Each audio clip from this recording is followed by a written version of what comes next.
How might this great transition unfold?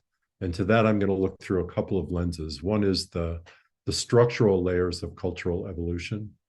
It came from Marvin Harris in a book he wrote in 1979. And he basically said, structurally, we can think about culture at three layers. The foundational, the infrastructure layer, it's the technological and material foundations of our culture.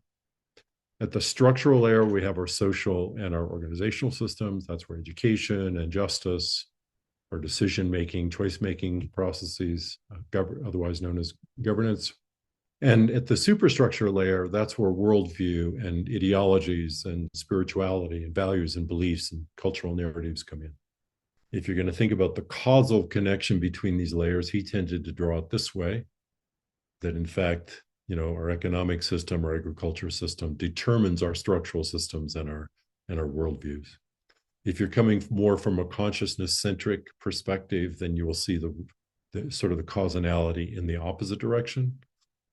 What we believe, what we think, that's what is manifested in our structure and infrastructure layers.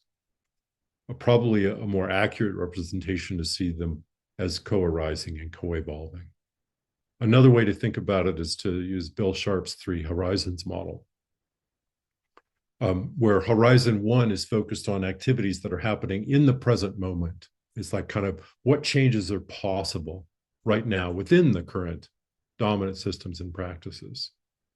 And anything we do here will need to be replaced or evolve, but it can be an important way of mitigating pain in the present and starting to change towards horizon 2, which is really around the transitional innovations. That's where we see ideas and trends that are really start to challenge some of the assumptions in horizon 1 and start to imagine how things could be different. So there's experimentation here, viewed through the lens of horizon 1.